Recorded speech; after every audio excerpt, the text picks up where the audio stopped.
സംസ്ഥാനത്തെ കർഷകർക്ക് ആശ്വാസമായി സർക്കാർ ഇടപെടൽ. കർഷകരുടെ എല്ലാ വായ്പകൾക്കും ഈ വർഷം ഡിസംബർ 31 വരെ മൊറട്ടോറിയം നീട്ടിയത് ബാങ്കുകൾ തത്വത്തിൽ അംഗീകരിച്ചു. ഈ കാലയളവിൽ വായ്പകളിൽ ജപ്തി നടപടികൾ ഉണ്ടാകില്ല. വാണിജ്യ പൊതുമേഖലാ ബാങ്കുകളെ കടാശ്വാസ കമ്മീഷൻ പരിധിയിൽ കൊണ്ടുവരണമെന്ന സർക്കാർ ആവശ്യം ബാങ്കുകൾ സ്വാഗതം ചെയ്തു. മുഖ്യമന്ത്രി വിളിച്ചു ചേർത്ത സംസ്ഥാനതല ബാങ്കേഴ്സ് സമിതി പ്രതിനിധികളുടെ യോഗത്തിന്റേതാണ് ഈ തീരുമാനം. പ്രളയത്തെ തുടർന്ന് വിളകൾ നശിച്ചു ദുരിതത്തിലായ കർഷകർക്ക് ആശ്വാസമേകുന്നതാണ് സർക്കാരിന്റെ ഇടപെടൽ.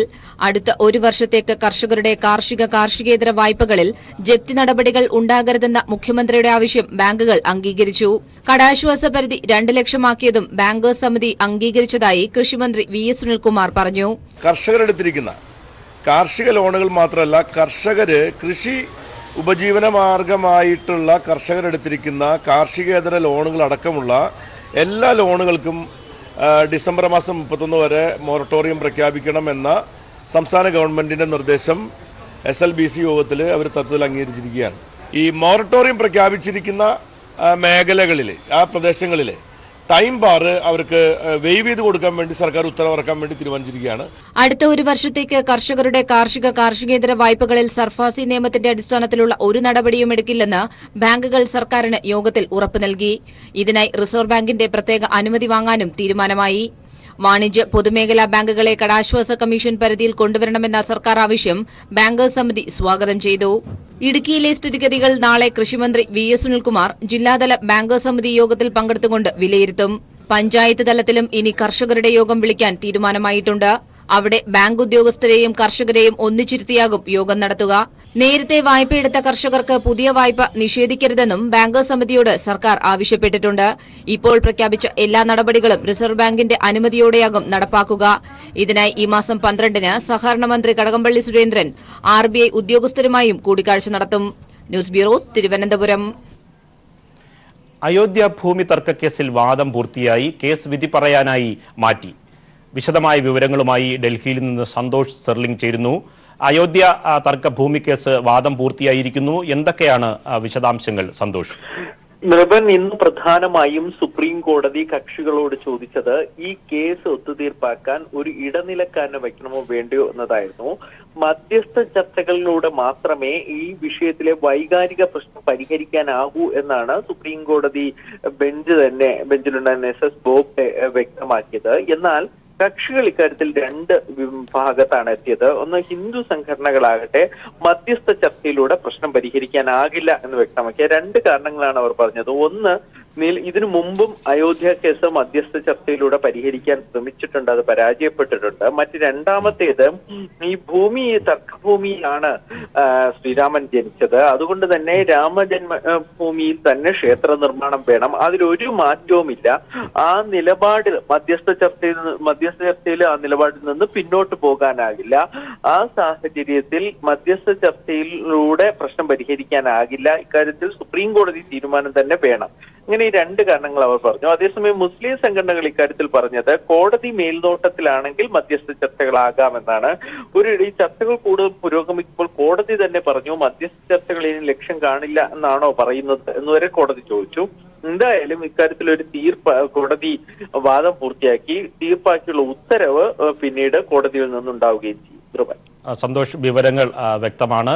അയോധ്യ ഭൂമി തർക്കക്കേസിൽ വാദം പൂർത്തിയായിരിക്കുന്നു. ഉത്തരവ് പിന്നീട് വരും എന്നാണ് ഡൽഹിയിൽ നിന്ന് സന്തോഷ് നൽകിയത്. മറ്റ് വാർത്തകളിലേക്ക്.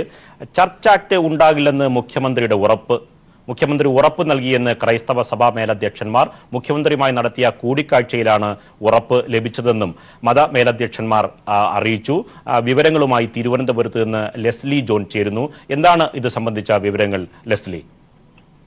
നൃപൻ, ചർച്ച് ആക്ടുമായി ബന്ധപ്പെട്ട് ഈ വലിയ തോതിലുള്ള പ്രചരണങ്ങൾ നടക്കുന്ന ഘട്ടത്തിലാണ്, ആശങ്കകൾ നിലനിൽക്കുന്ന ഘട്ടത്തിലാണ് KCBC ഉൾപ്പെടെയുള്ളവർ ഇതിനെതിരെ നേരത്തെ രംഗത്ത് വന്നത്. ഈ സാഹചര്യങ്ങൾ നിലനിൽക്കുന്ന ഘട്ടത്തിലാണ് വിവിധ മത മേലധ്യക്ഷന്മാർ, ക്രിസ്ത്യൻ മേലധ്യക്ഷന്മാർ മുഖ്യമന്ത്രിയുമായി കൂടിക്കാഴ്ച നടത്തിയത്. കൂടിക്കാഴ്ചയിൽ വിശദമായ കാര്യങ്ങൾ, ഇവരുടെ ആശങ്കകളെല്ലാം തന്നെ മുഖ്യമന്ത്രിയോട് പങ്കുവച്ചിരുന്നു. ഭരണപരിഷ്കാര കമ്മീഷൻ ഇത്തരത്തിലൊരു ആക്ട് നടപ്പിലാക്കേണ്ട ആവശ്യകത ഉന്നയിച്ചു എന്നുള്ള കാര്യം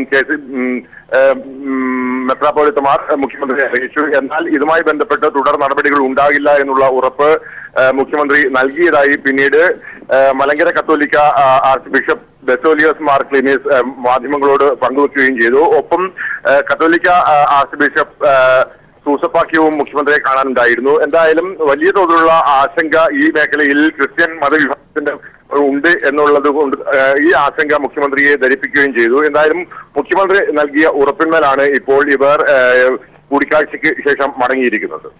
ലെസ്ലി, വിവരങ്ങൾ വ്യക്തമാണ്. വലിയ പ്രചരണമാണ്, ദുരൂഹമായ പ്രചരണമാണ് ചർച്ച് ആക്ട് സർക്കാർ നടപ്പിലാക്കാൻ പോകുന്നു എന്ന പ്രചരണം സംസ്ഥാനത്ത് ഉണ്ടായത്. എന്നാൽ ആ പ്രചരണങ്ങൾക്കൊക്കെ വിരാമമായിരിക്കുകയാണ് മത മേലധ്യക്ഷന്മാരുടെ മുഖ്യമന്ത്രിയുടെ ആയുള്ള കൂടിക്കാഴ്ചയിലൂടെ. മറ്റൊരു വാർത്തയിലേക്ക്. യൂത്ത് കോൺഗ്രസ് ഹർത്താലിൽ ഡീൻ കുര്യാക്കോസിനെതിരെ ഹൈക്കോടതി ഉത്തരവാദിത്തപ്പെട്ട നേതാവ് ഹർത്താൽ ഉത്തരവിനെ കുറിച്ച് അറിയില്ലെന്ന് പറയുന്നത് എങ്ങനെയാണെന്ന് കോടതി ചോദിച്ചു. ഇക്കാര്യത്തിൽ അജ്ഞത നടിക്കാനാവില്ലെന്നും കോടതി പറഞ്ഞു. പ്രകോപനം ഉണ്ടായാലും നിയമം കയ്യിലെടുക്കാനാവില്ലെന്ന് കോടതി. വിശദമായ വിവരങ്ങളുമായി ഉമേഷ് ചേരുകയാണ്.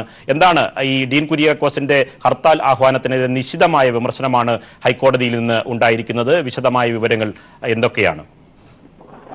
നൃപൻ, യൂത്ത് കോൺഗ്രസ് മിന്നൽ ഹർത്താൽ ആഹ്വാനം ചെയ്തതിനെ തുടർന്ന് ഹൈക്കോടതി സ്വമേധയാ കേസെടുത്തിരുന്നു. 7 ദിവസത്തെ മുൻകൂർ നോട്ടീസ് നൽകാതെ ഹർത്താൽ ആഹ്വാനം ചെയ്ത നടപടിക്കെതിരെയാണ് ഹൈക്കോടതി കേസെടുത്തത്. ഇതുമായി ബന്ധപ്പെട്ട് യൂത്ത് കോൺഗ്രസ് നേതാവ് ഡീൻ കുര്യാക്കോസിനോട് സത്യവാങ്മൂലം സമർപ്പിക്കാനും കോടതി നിർദ്ദേശിച്ചിരുന്നു. ആ സത്യവാങ്മൂലം കഴിഞ്ഞ ദിവസം ഡീൻ കുര്യാക്കോസ് സമർപ്പിച്ചിരുന്നു. സമാധാനപരമായ ഹർത്താലിനാണ് ആഹ്വാനം ചെയ്തത് എന്ന് ഡീൻ കുര്യാക്കോസ് കോടതിയെ അറിയിക്കുകയുണ്ടായി. ഹർത്താലിലുണ്ടായ അക്രമങ്ങൾക്ക് തങ്ങൾ ഉത്തരവാദിയല്ല എന്നതായിരുന്നു ഡീനിന്റെ വാദം. അതേസമയം കോടതി പറഞ്ഞത് പ്രകോപനം എന്തായാലും നിയമം കയ്യിലെടുക്കാൻ ആർക്കും അധികാരമില്ല. ആര് ഹർത്താൽ ആഹ്വാനം ചെയ്തു എന്നതല്ല, മിന്നൽ ഹർത്താൽ നടന്നു എന്നതാണ് വിഷയം എന്ന് ഹൈക്കോടതി ചൂണ്ടിക്കാണിച്ചു. അതേസമയം UDF കാസർഗോഡ് ഹർത്താലിന് ആഹ്വാനം ചെയ്തിരുന്നെങ്കിൽ അത് നിഷേധിക്കാൻ ഭാരവാഹികൾക്ക് ബാധ്യതയുണ്ടായെന്ന് സർക്കാർ കോടതിയെ അറിയിച്ചു. ഉത്തരവാദിത്വ ബോധമുള്ള ഒരു സംഘടനാ നേതാവ് ഹർത്താലിനെ പറ്റി അറിയില്ല എന്ന് പറയുന്നത് തെറ്റാണ് എന്നും സർക്കാർ വാദിച്ചു. കോൺഗ്രസിന്റെ ഔദ്യോഗിക വെബ്സൈറ്റിൽ പോലും UDF ഹർത്താലിനെ പറ്റി പറഞ്ഞിരുന്നു എന്ന സർക്കാർ അഭിഭാഷകൻ ചൂണ്ടിക്കാട്ടി. പ്രതിഷേധിക്കാൻ എല്ലാവർക്കും അധികാരമുണ്ട്. മറ്റുള്ളവരുടെ മൗലികാവകാശങ്ങൾ നിഷേധിക്കാൻ ആർക്കും അവകാശമില്ല. മിന്നൽ ഹർത്താലുകൾ തടഞ്ഞുകൊണ്ടുള്ള കേസിൽ കക്ഷിയല്ലായിരുന്നു എന്ന് മതിയായ കാരണമാണോ എന്ന് കോടതി ചോദിക്കുകയുണ്ടായി. കേരളത്തിൽ ഹർത്താലുകൾ അക്രമം പതിവായിരിക്കുകയാണ്. പൊതുതാൽപര്യ ഹർജികളിലെ ഉത്തരവ് എല്ലാവർക്കും ബാധകമാണ്. ഏത് ഹർത്താലിനും മുൻകൂർ നോട്ടീസ് നൽകണം. മുൻകൂർ നൽകുന്നത് ഹർത്താലിൽ അക്രമം നടത്താനുള്ള അനുമതിയല്ല എന്നും കോടതി പറയുകയുണ്ടായി. അതേസമയം കേസ് ഈ മാസം 18-ന് വീണ്ടും പരിഗണിക്കും. അന്ന് ഡീൻ കുര്യാക്കോസ് സഹായിക്കേണ്ടതില്ല എന്നും കോടതി സൂചിപ്പിക്കുകയുണ്ടായി. ഉമേഷ്, വ്യക്തമാണ്. മിന്നൽ ഹർത്താൽ അർദ്ധരാത്രിയിൽ പെട്ടെന്ന് പ്രഖ്യാപിച്ച മിന്നൽ ഹർത്താലിനെതിരെ പ്രഖ്യാപിച്ച യൂത്ത് കോൺഗ്രസ് നേതാവ് ഡീൻ കുര്യാക്കോസിനെതിരെ നിശ്ചിതമായ വിമർശനമാണ് ഹൈക്കോടതിയിൽ നിന്ന് ഉണ്ടായിരിക്കുന്നത്. വിശദമായ വിവരങ്ങൾ ഉമേഷാണ് നൽകിയത്. ഇനിയൊരു ഇടവേള. മത്സരിക്കുമെന്ന് ആവർത്തിച്ച് Kerala Congress working chairman PJ Joseph MLA കോട്ടയത്ത് മത്സരിക്കാൻ ഒരുക്കമാണെന്നും നാളെ നടക്കുന്ന പാർലമെന്ററി പാർട്ടി യോഗത്തിൽ അനുകൂല തീരുമാനമുണ്ടാകുമെന്നാണ് പ്രതീക്ഷയെന്നും ജോസഫ് തൊടുപുഴയിൽ പറഞ്ഞു. 3ാം വട്ട ഉഭയകക്ഷി ചർച്ചയിലും കേരള കോൺഗ്രസ് എമ്മിന് 2 സീറ്റില്ല എന്ന് കോൺഗ്രസ് നേതൃത്വം വ്യക്തമാക്കിയതോടെ സീറ്റിനായി കേരള കോൺഗ്രസ് എമ്മിൽ അംഗം മുറുകി. പാർട്ടിക്ക് ലഭിച്ച ഏക സീറ്റിൽ മത്സരിക്കുമെന്ന് ആവർത്തിക്കുകയാണ് working chairman PJ Joseph MLA. കോട്ടയത്ത് പാർട്ടി മത്സരിപ്പിക്കുമെന്ന പ്രതീക്ഷയാണ് ജോസഫ് വെച്ചു പുലർത്തുന്നത്. ഇന്ന് നാളെ വൈകുന്നേരം ഞങ്ങൾ പാർലമെന്റ് പാർട്ടി കൂടുന്നുണ്ട്. അതിനുശേഷം എന്തായാലും കോട്ടയം സീറ്റ് എന്നുള്ള ഒരെണ്ണം ഉറപ്പായല്ലോ. മത്സര രംഗത്ത് നേരത്തെ ഉണ്ടാകുന്ന PJ അങ്ങനെ പറഞ്ഞു, അതൊന്നും മാറ്റില്ല. അത് തന്നെ ഇങ്ങനെ ഉറച്ചിരിക്കുന്നു. ഇല്ല, അത് തന്നെ ക്ലിയറായിട്ട് പറഞ്ഞു. പാർട്ടി സീറ്റ് നൽകിയാൽ മത്സരിക്കും.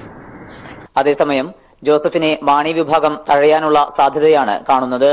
പാർട്ടിയിലെ ഭൂരിപക്ഷം കൊണ്ട് ജോസഫിനെ മറികടക്കാമെന്ന് മാണി വിഭാഗം കണക്കുകൂട്ടുന്നു. എന്നാൽ പാർട്ടിയിലെ പ്രമുഖ നേതാക്കൾ ജോസഫിനൊപ്പം നിൽക്കുമെന്ന പ്രതീക്ഷയാണ് ജോസഫ് ഗ്രൂപ്പ് പങ്കുവയ്ക്കുന്നത്. വ്യാഴാഴ്ച നടക്കുന്ന പാർലമെന്ററി പാർട്ടി യോഗത്തിൽ അനുകൂല തീരുമാനമുണ്ടായില്ലെങ്കിൽ പാർട്ടി പിളരാനുള്ള സാധ്യത തള്ളിക്കളയാനാകില്ലെന്ന് ജോസഫിനോട് അടുത്തു നിൽക്കുന്നവർ വ്യക്തമാക്കുന്നുണ്ട്. News bureau, Idukki.